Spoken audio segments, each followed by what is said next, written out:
आज हम English spoken देखिए इंग्लिश में कुछ टॉपिक बहुत ईजीएस्ट होते हैं, मतलब ईजी होते हैं, और इंग्लिश में कुछ टॉपिक बहुत कठिन होते हैं। तो आज हम एक मतलब स्पोकन इंग्लिश का और ग्रामर का, हम इसको स्पोकन इंग्लिश में भी यूज़ करते हैं और ग्रामर में, है ना। तो आज का हमारा टॉपिक है देयर, है कि देयर का यूज़ हम 3 प्रकार से करते हैं, है ना। फर्स्ट जो होता है, एक तो हम प्लेस या स्थान के सेंस में करते हैं कि फॉर एग्जांपल वहाँ जाओ, गो देयर, वहाँ बैठो, सिट देयर, इस प्रकार से करते हैं। और एक जो होता है देयर का प्रयोग हम वहाँ पे करते हैं जिस वाक्य में सब्जेक्ट अवेलेबल नहीं होता, मतलब सब्जेक्ट नहीं दिया हो, है ना। जैसे तारे हैं, बच्चे हैं, कुत्ते हैं, पैसे हैं, मतलब इस प्रकार से हम देयर का प्रयोग करते हैं। जैसे मतलब तारे हैं तो देयर आर स्टार्स, मैंने बोला कि बच्चे हैं तो देयर आर चिल्ड्रन, है ना। पानी है, देयर इज़ वाटर। हमें और जो हमारा इसमें हेल्पिंग होती है तो भी मतलब इज़ और देयर प्लस इज़ प्लस मतलब इज़ या आर, उसके बाद ऑब्जेक्ट होता है ना, क्योंकि इसमें ना हमारा सब्जेक्ट नहीं होता है, इसी के लिए हम देयर का यूज़ करते हैं। और थर्ड नंबर पे हम देयर का यूज़ करते हैं जब कोई एक वस्तु किसी दूसरी वस्तु के अंदर है। जैसे मैंने कि पेन में स्याही है, there is ink in the pen. घर में बच्चे हैं, there are children in the home, या एकदम, है ना। मैंने बोला कि मोबाइल में बैलेंस है तो there is balance in the mobile. मेरे घर में 50 कमरे, there are 40 rooms in my home. तो हम इस प्रकार से 3 कंडीशन में हम देयर का प्रयोग करते हैं। फर्स्ट, एक तो इस प्लेस या स्थान के सेंस में।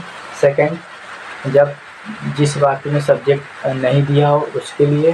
थर्ड, जब कोई एक वस्तु किसी दूसरी वस्तु के अंदर हो, है ना। तो hello guys, my name is Abhishek Kumar and I am your English teacher.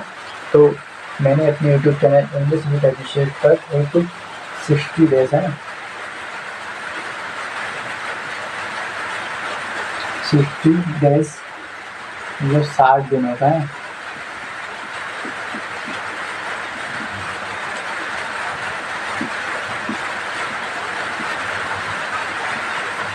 Course, एक 60 दिनों का मैंने एक स्पोकन इंग्लिश कोर्स किया था। मैंने इस कोर्स को इस प्रकार से डिज़ाइन किया है कि जो भी मेरे लर्नर्स है वो एकदम बेसिक से अपने कर सकते हैं, अपनी इंग्लिश कम्युनिकेशन स्किल को इम्प्रूव कर सकते हैं। वो कैसे, आपको चैनल पे आना है और आपको डे 1 से लेके अभी मैं डे 60 तक पूरा एक सिस्टमेटिक मैंने प्लान किया है कि आपको कैसे कैसे इस कोर्स को मुझे ले जाना है ना। तो वो मेरे पास है, तो आपको आना है डे 1 से लेके डे टू डे आपको सारे वीडियोस लेक्चर्स को अटेंड करना है ना। और मैंने उसमें आपको कंसेप्ट भी सिखाया है। कंसेप्ट सिखाने के बाद मैंने आपको कुछ एग्जांपल भी प्रोवाइड किए, जिससे आप देख के धीरे धीरे उसी के बेस पे आप और भी अपने से कुछ एग्जांपल बना सकते हैं।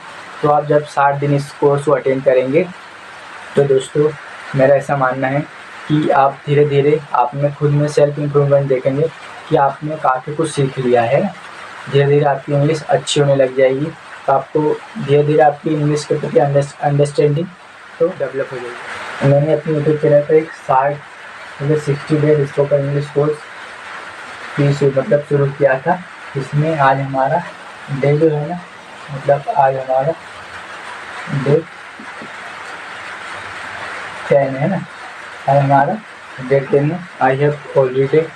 I have already completed day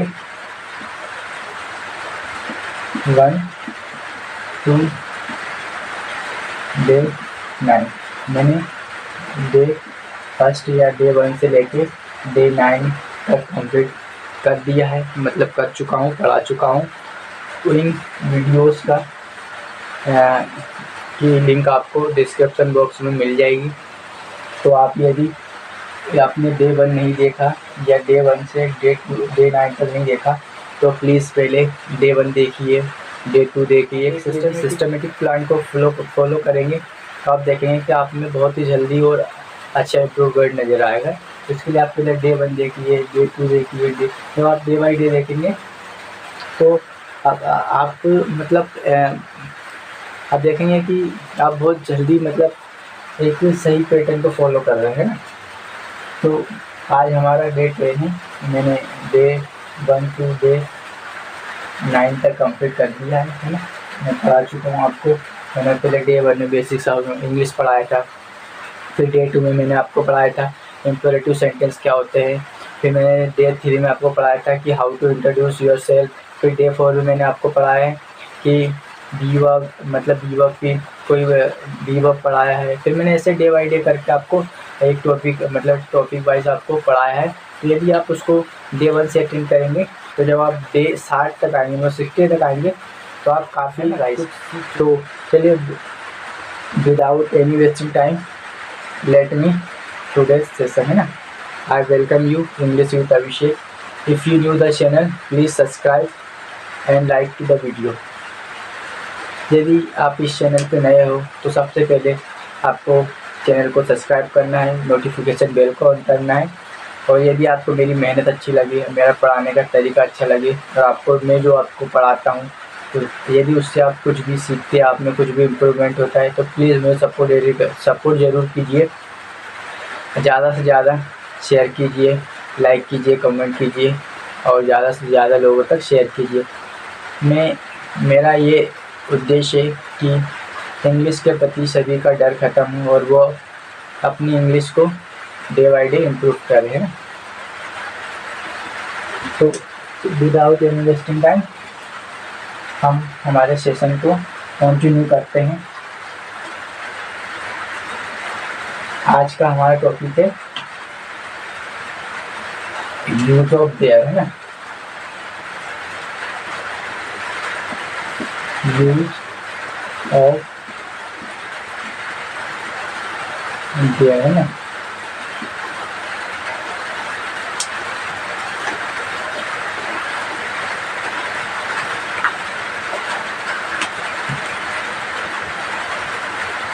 there में हम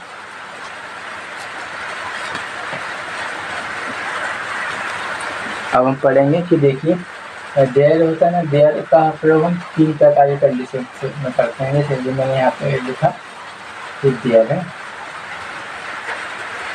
देयर।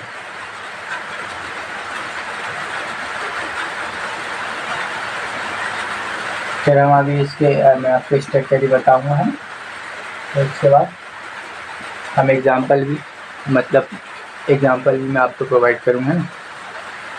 फर्स्ट यहाँ पे होता है एक तो हमारे प्लेस के सेंस में, मतलब प्लेस में स्थान है ना। सेकंड हमारा होता है कहीं कोई वस्तु है ना, कहीं कोई वस्तु है। थर्ड जो होता है हमारा जब किसी एक वस्तु के अंदर दूसरी वस्तु है ना, जब किसी एक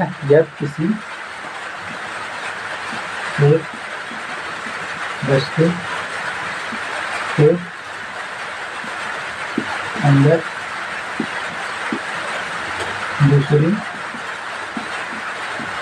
वस्तु हो या है ना।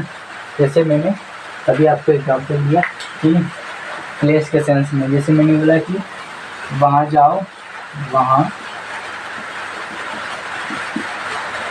जाओ तो गो देयर। फिर मैंने बोला कि वहाँ बैठो,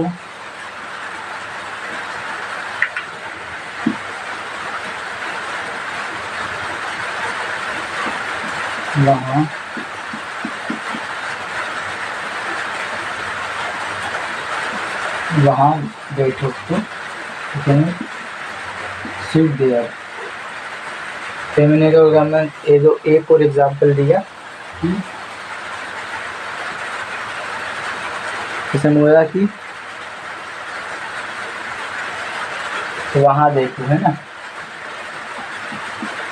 वहाँ देखो तो लिखेंगे लुक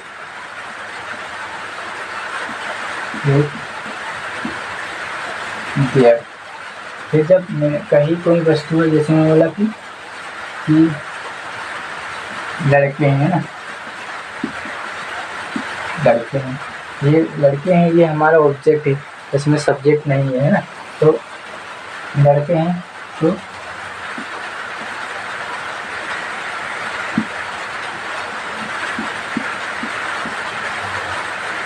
देयर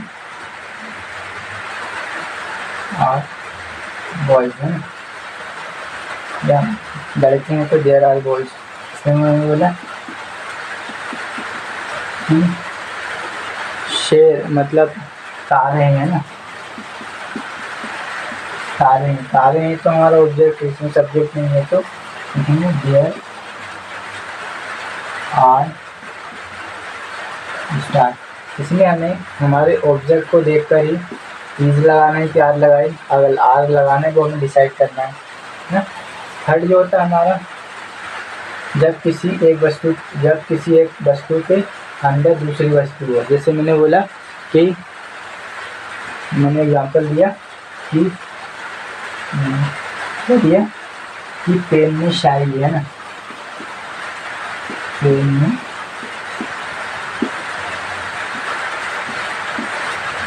में शाही है ना। तो शाही है तो शाही और पेन में दो अलग अलग सेंटेंस, शाही है पेन में शाही है। तो लिखेंगे, सबसे पहले लिखेंगे हम मैन जो ऑब्जेक्ट होता है तो देयर इज इंक है,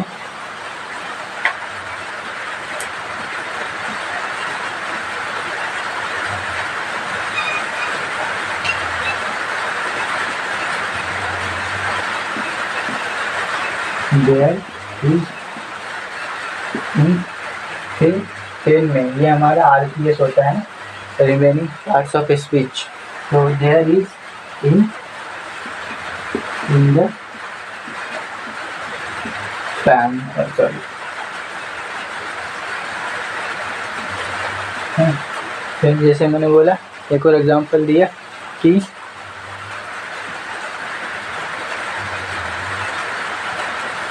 मैंने एग्जांपल दिया कि स्कूल में बच्चे हैं ना, स्कूल में बच्चे हैं। तो बच्चे हैं हमारा मेन ऑब्जेक्ट है, तो जिसको हम देयर की सहायता से बनाएंगे। देयर, बच्चे हमारे एक से ज़्यादा है तो देयर आर चिल्ड्रन, या हम इसको चाइल्ड लिख सकते हैं, दोनों का रहते। देयर आर चिल्ड्रन कहाँ पे हैं भैया, तो इन द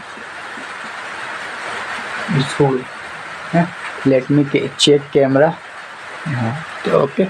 तो देखिए मैंने आपको बता दिया कि जो हमारा एक इसको इंग्लिश टॉपिक होता है देयर, उसका प्रयोग हम 3 कंडीशन में करते हैं।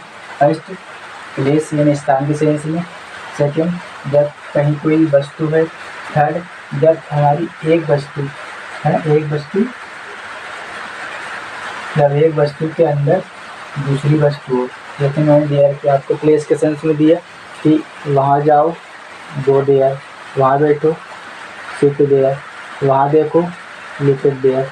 फिर सेकंड कंडीशन में हमने पढ़ा कि लड़के हैं तो देयर आर बॉयज़, कहीं कोई वस्तु है ना। फिर तारे हैं तो देयर आर स्टार्स है ना, देयर आर स्टार्स।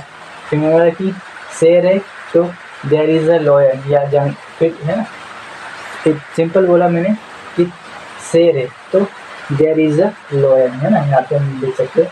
फिर जब किसी एक वस्तु के अंदर दूसरी वस्तु, जैसे मैंने बोला कि पेन में शाई है तो देयर इज़ इंक है ना, देयर इज़ इंक कहाँ पे, इन द पेन।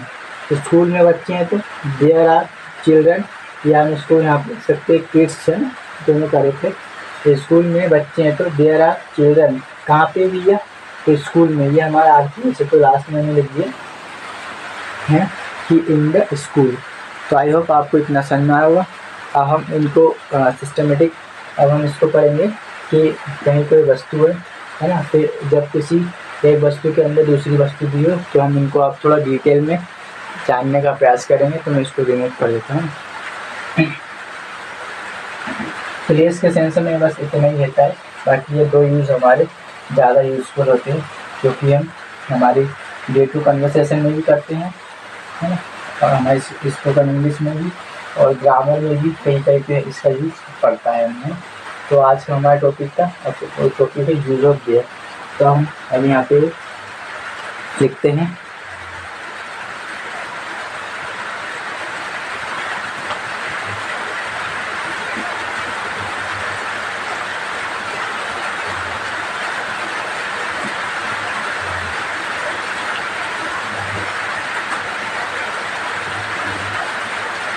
हम पढ़ेंगे कि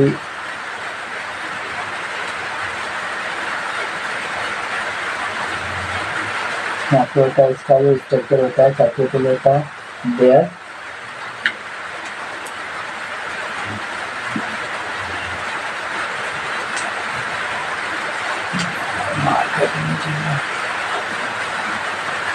देयर, फिर हमें लगाना होता है इज या आर, फिर हमें लगाना होता है ऑब्जेक्ट प्लस यहाँ पे होता है यदि सेंटेंस में आर पी एस मतलब दिया हो शेष वाक्य, है ना।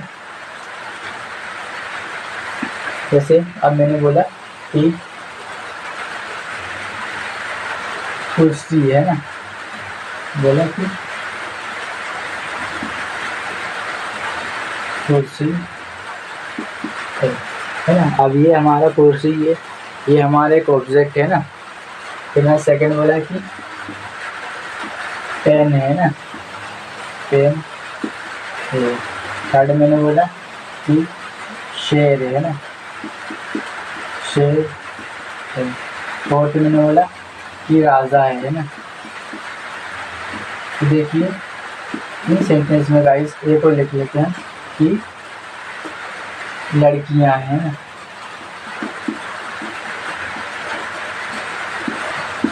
तो देखिए इसमें ना गाइस हमें सब्जेक्ट नहीं दिया है, सिर्फ हमें ऑब्जेक्ट दिया। जैसे कुर्सी है, मैंने ये नहीं बोला कि वे कुर्सियाँ हैं या वे लड़कियां हैं या ये शेर है या वे शेर है ना, ये नहीं बोला। सिर्फ हमें सिर्फ ऑब्जेक्ट दिया है। जैसे कुर्सियाँ हैं, तो कुर्सियाँ हैं तो इसके लिए सबसे पहले हमें इसमें हमारा सब्जेक्ट तो हमें दिया नहीं है, तो इसके लिए सबसे पहले लिखेंगे हम यहाँ पे लिखेंगे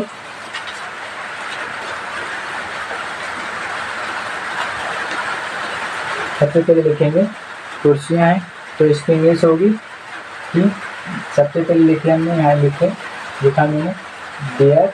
अब हमारा ऑब्जेक्ट मतलब जो है ना ऑब्जेक्ट है वो मतलब एक से ज़्यादा मतलब प्लूरल है, तो लिखेंगे उसके साथ हम यहाँ से लगाएंगे आर। देयर आर, कुर्सी को बोलें कुर्सी या कुर्सियाँ या कुर्सी एक है, कुर्सी है ना, कुर्सी हमारी एक है। तो देयर इज अ चेयर है ना। फिर मेरा जो पेन है, पेन भी हमारा सिंगल है, तो देयर इज ए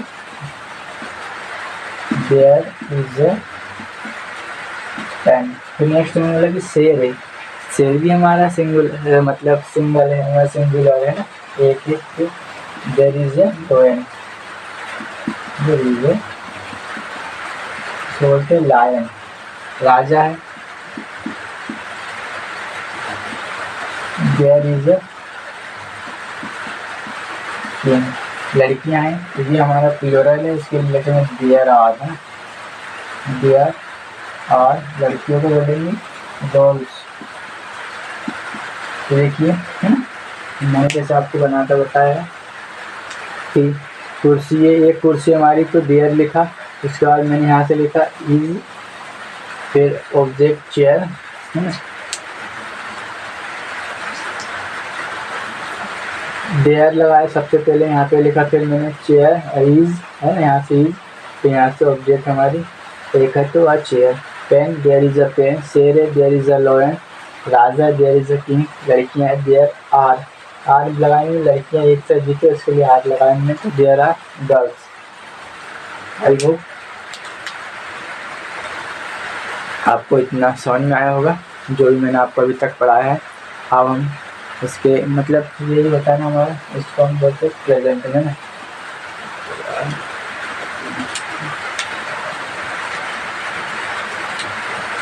ये होता है हमारा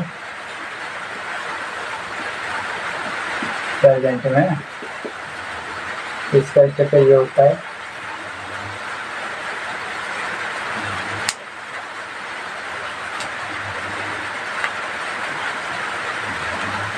तो हम अब चलते हैं, यदि आपको समझ में आया हो तो हम अब आगे बढ़े। तो चलिए हम आगे बढ़ जाते हैं अब, है ना।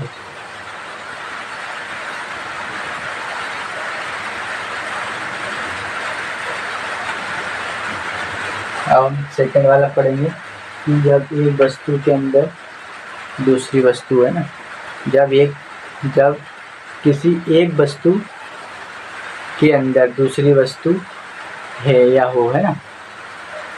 अब हम वो पढ़ेंगे। तो इसका स्ट्रक्चर यही होता है,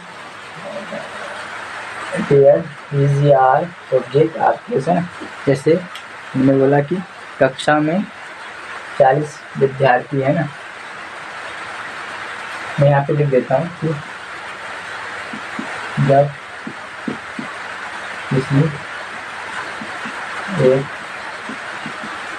वस्तु के अंदर दूसरी वस्तु को है, यहाँ पे लिख दिया है। गाइस थोड़ा सा मेरे साथ इशू आ गया है कि मेरे मार्कर प्रॉपर वर्किंग नहीं कर रहे आज, है ना। नहीं, तो सबसे पहले मैंने बोला कि जैसे बोला कि कक्षा में 40 विद्यार्थी हैं।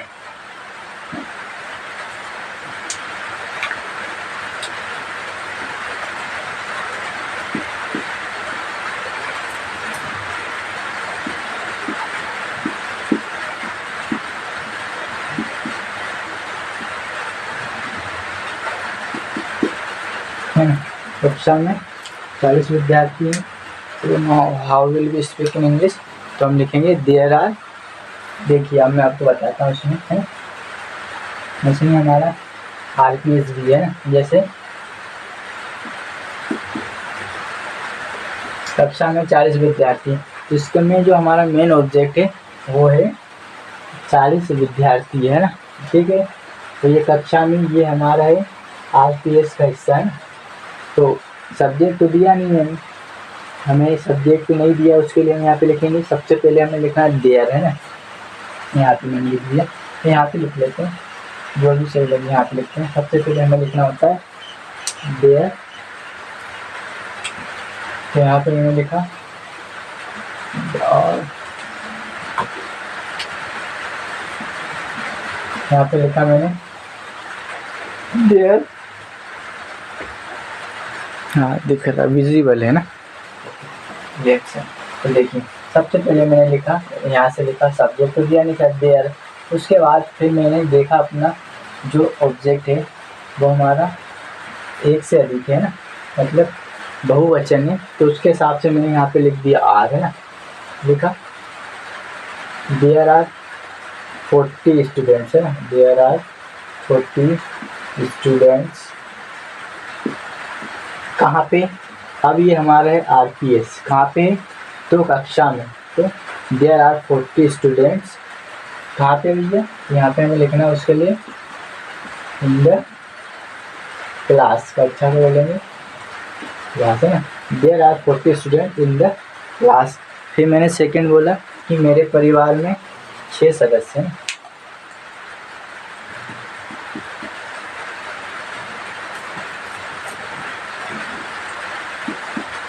मेरे परिवार में 6 सदस्य हैं, 6 सदस्य। तो now how will we speak in English, या how can we convert this sentence English, है ना।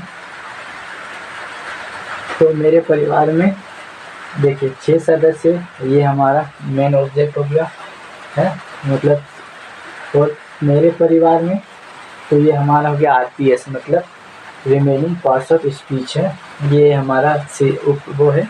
तो सबसे पहले हमें लिखना होगा 6 सदस्य, तो सबसे पहले सब्जेक्ट तो दिया नहीं है, उसके लिए लिखेंगे सिंपल हम यहाँ पे देयर।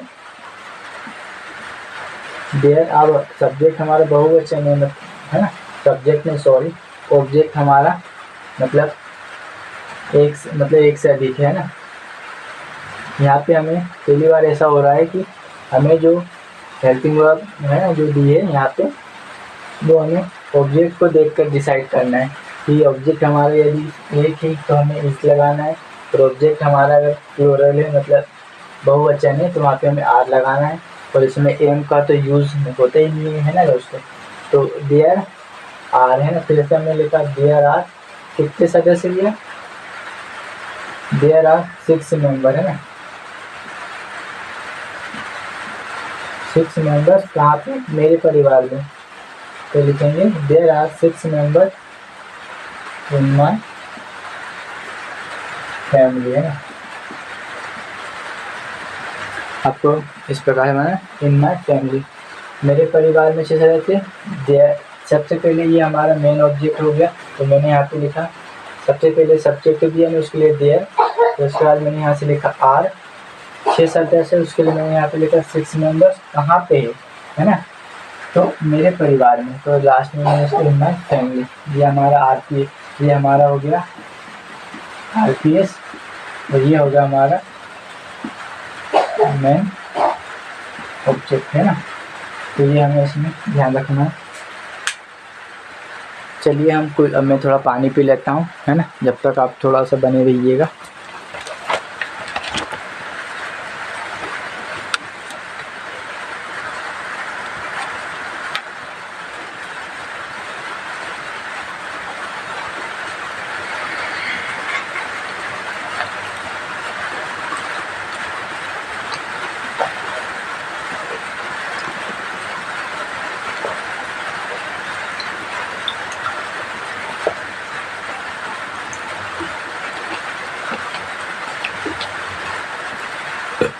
तो चलिए हम सेशन को आगे बढ़ाते हैं, मतलब कंटिन्यू करते हैं ना। देखिए इसके भी हम 4 पैटर्न में हम एक वाक्य को बनाते हैं, ये बना सकते हैं। जब हमें इसके देखिए सिंपल वाक्य बनाने हैं तो हमें इस पैटर्न को फॉलो करना है, इस वाले को है ना। लेकिन जब हमें इसके मतलब नेगेटिव वाक्य बनाना हो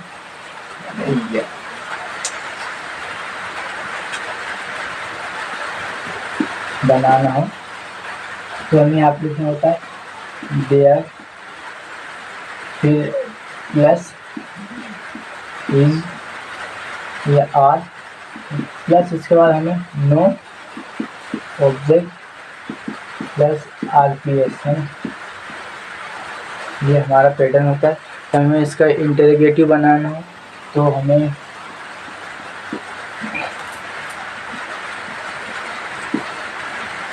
इज या आर, फिर हमारा यहाँ पे आएगा देयर,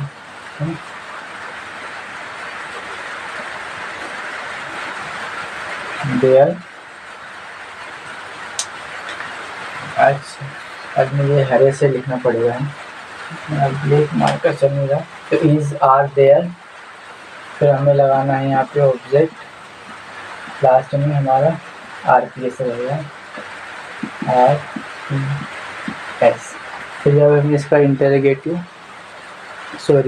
इंटरोगेटिव प्लस नेगेटिव मतलब प्रश्नवाचक प्लस नकारात्मक वाक्य बनाना हो तो ये सेंटेंस का, तो हमें इसके लिए इज तो लगानी है, इज आर ऑब्जेक्ट के हिसाब से हम डिसाइड करेंगे कि हमें इज लगाना है या आर लगाना है ना। इज आर प्लस देयर, फिर यहाँ पे हमें लगाना होता है नो, देयर के बाद नो, फिर ऑब्जेक्ट, लास्ट में RPS है। तो ये हमारा एक पैटर्न होता है कि हम एक के वाक्य को इन 4 पैटर्न में बना सकते बहुत ईजिली, है ना।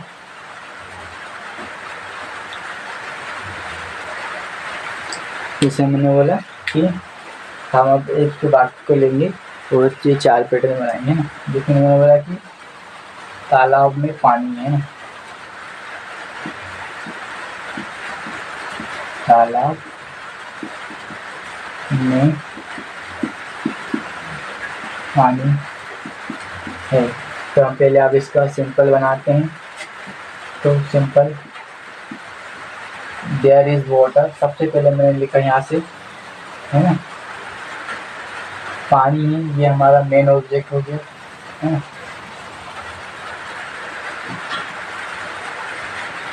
साथ में तालाब में, तो ये हमारा आर्टिस्ट हो गया ना। तो सबसे पहले हमें मेन ऑब्जेक्ट को रखना है, तो देयर इज वाटर, है ना, देयर इज वाटर।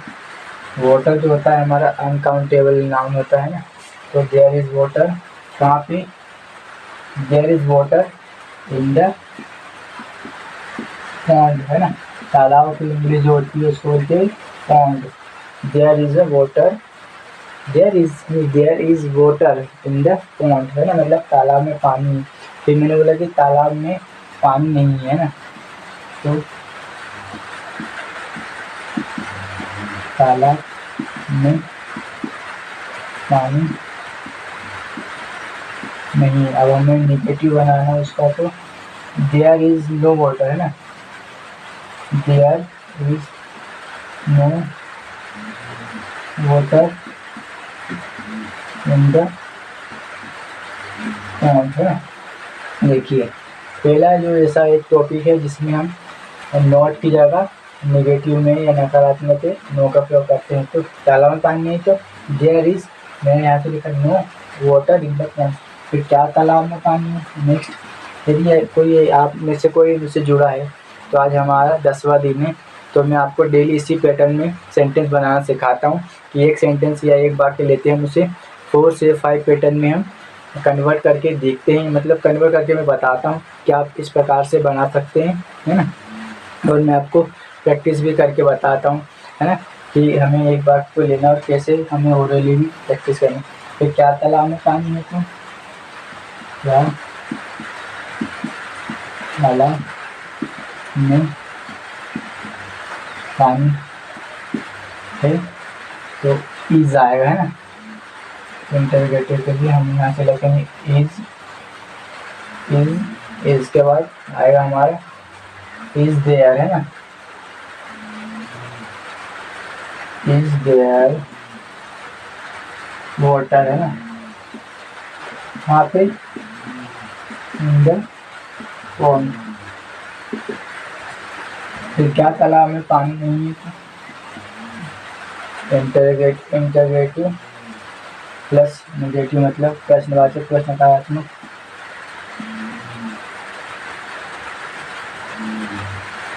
क्या तालाब में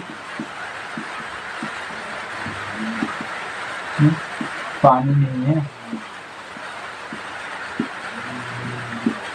तो इंटरगेटिव का जो पैटर्न होता है हमारा स्ट्रक्चर होता है is there no water in the pond. So you can see I have written one example on the board and I have converted into four pattern. First हमारा जब हमारा साधारण मतलब वाक्य हो ना, तो तालाब में पानी है, तो उसके लिए हमें सबसे पहले यहाँ से मैंने देयर लिखा, देयर, है ना, तो आ गया देयर। फिर मैंने यहाँ से हमारा वाटर जो अनकाउंटेबल होता है उसके लिए यहाँ से मैंने इज लगाया, यहाँ से देयर इज वाटर, है ना, there is water in the pond, there is no water in the pond, is there water in the pond, is there is there no water in the pond. तो मैंने आपको इस प्रकार से एक वाक्य लिया है और 4 पैटर्न में कन्वर्ट करके बताया है ना। तो हम एक एग्जाम्पल और लेते हैं। मैं तो आपसे इससे ना ये होगा कि आपने अभी तक जो भी पढ़ा है सीखा है, देयर का यूज़ हमने 3 कंडीशन में मैंने आपको बताया है कि 3 कंडीशन में होती है हमारे देयर जो होता है। एक स्पोकन इंग्लिश का टॉपिक होता है, बहुत ही मोस्ट इम्पोर्टेंट टॉपिक होता है। तो उसमें 3 कंडीशन बताई आपको। फर्स्ट, जब एक तो हमें प्लेस या स्थान के सेंस में। सेकंड जो होता है कि कहीं कोई वस्तु है ना। थर्ड जो होता है जब एक वस्तु के अंदर दूसरी वस्तु है ना। तो मैंने आपको एग्जांपल भी दिए, तो अब हम एक और एग्जांपल सॉल्व करते हैं, है?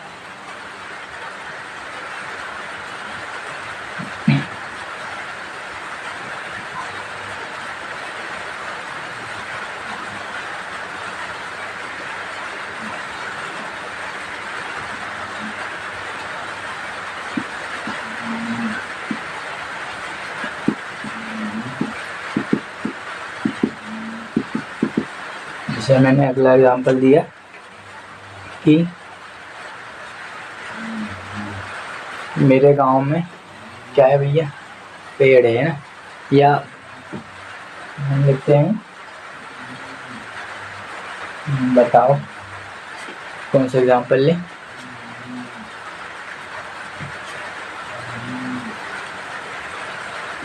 जंगल में शेर है, अब ये लेते हैं है ना। जंगल में शेर है। अब मैं यहाँ पे हिंदी में नहीं लिखूंगा, तो मैं सिर्फ आपको इंग्लिश में कन्वर्ट करके बताऊँ। जंगल में शेर है, तो सबसे पहले सिंपल में देयर इज अ लायन। कहाँ पे? जंगल में, तो इन द फॉरेस्ट। जंगल में शेर नहीं है तो there is no lion in the forest है। You can see. फिर इंटरोगेटिव मतलब प्रश्नवाचक, क्या जंगल में शेर है तो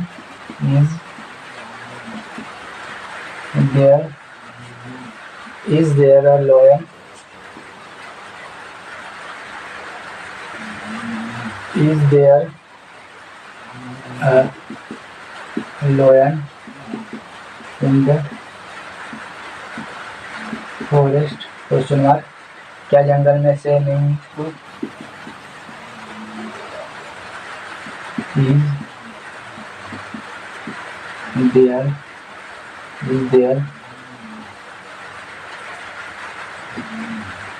is there no lion in the forest।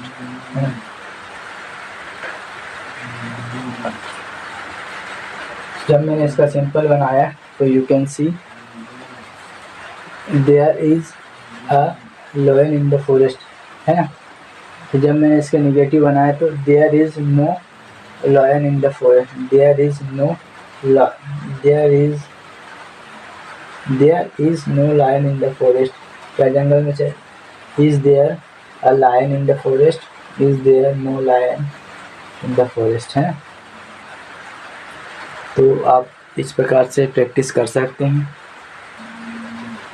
जैसे मैं बोला कि पेन में चाहिए, there is ink in the pen, there is no ink in the pen, is there ink in the pen, is there no ink in the pen है ना। मैंने बोला कि मोबाइल में फ़ोटो है, देयर इज़ अ फ़ोटो